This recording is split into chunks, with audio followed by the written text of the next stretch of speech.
reflexión se va un poco atrás, ahora 10 minutos.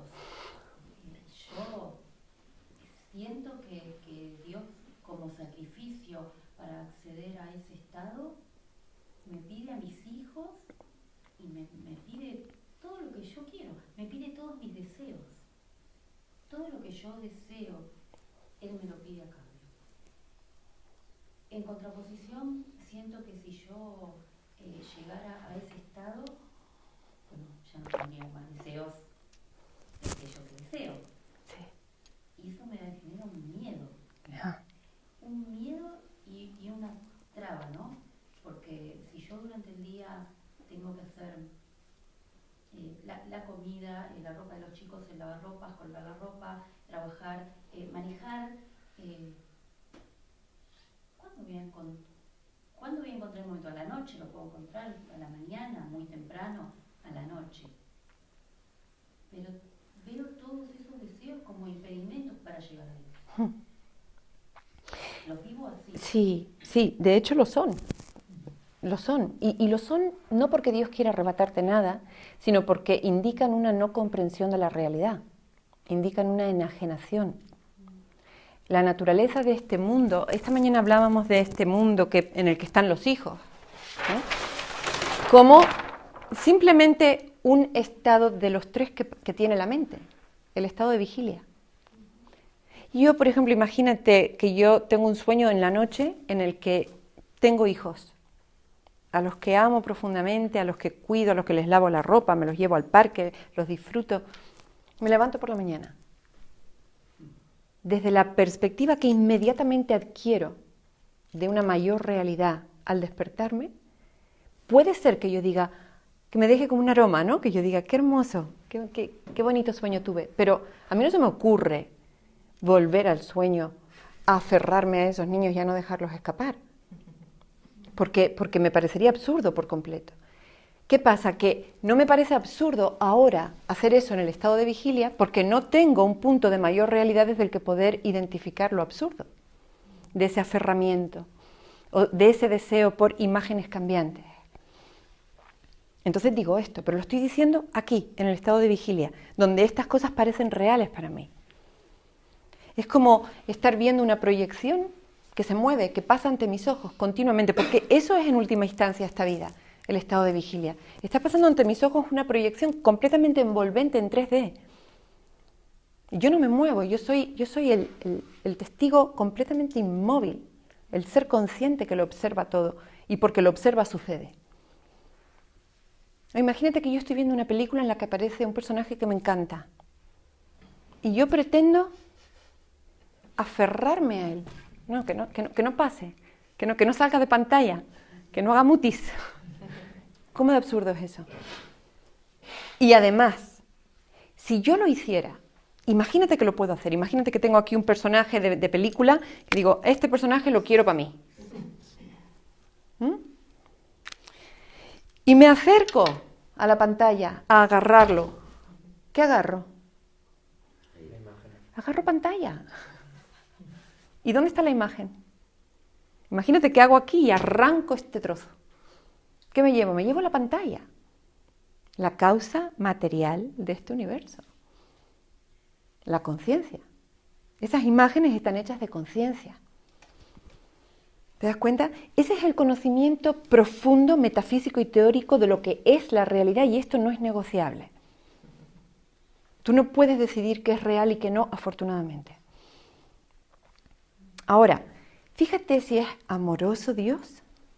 Fíjate hasta qué punto es infinita su bondad, que no te está pidiendo que lo sacrifiques mientras lo consideres real.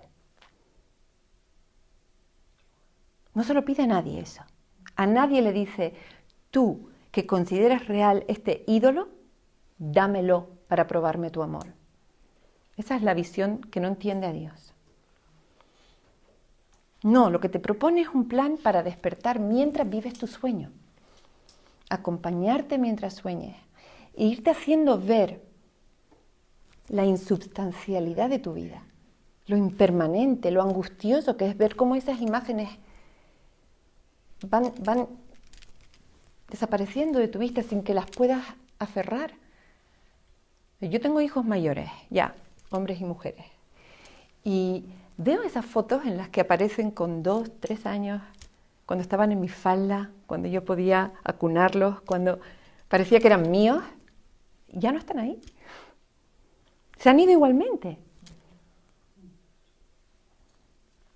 Un cuerpo joven, con fuerza, con bríos, con ganas, con objetivos, con planes de futuro, envejece. ¿Y cómo es la vida después cuando la vemos a través de los ojos con catarata, con la rodilla que me duele, con la artritis aquí, con el pelo y los dientes caídos? ¿Cómo es? No tenemos opción ni alternativa.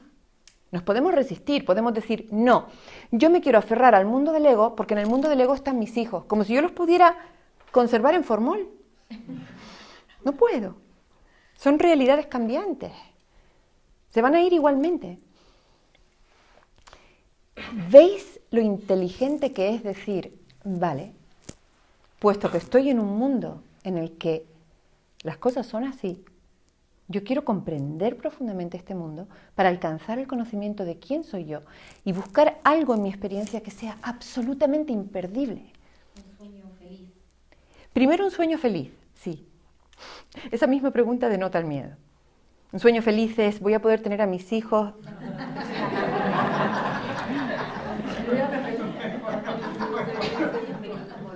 Y estado mental al llegar sigue siendo un sueño. Fíjate, cuando ese amor, vamos cada uno a hacer un momento, un pequeño experimento. Vamos cada uno de nosotros a pensar aquello que más amor nos genera en este mundo. Aquello que yo no quiero perder esto lo quiero conservar. Da la cara de tu niño pequeño. Quiero esto. ¿Lo tenemos cada uno pensado? ¿Se lo representa? Bueno, esa imagen que se pone aquí y que me llena de deseo, de retenerlo, de que sea verdad, de que no me abandone, en realidad es un pensamiento que me desvía de dónde está situado mi verdadero anhelo. Mi verdadero anhelo no es esa imagen, aunque me lo cuente y aunque parezca muy real, porque me lo cuento y me parece que es verdad. Ese anhelo es por Dios. Y fíjate que no he dicho Dios, he dicho Dios. Efectivamente. Por conocerme como la existencia que no tiene límite, conciencia que no tiene límite y dicha que no tiene límite. Fíjate una cosa, ¿qué es lo que hace que cada uno de nosotros persiga objetivos en este mundo? Encontrar a Ananda. ¿Pero dónde está Ananda? ¿En el mundo? Aquí. Está aquí.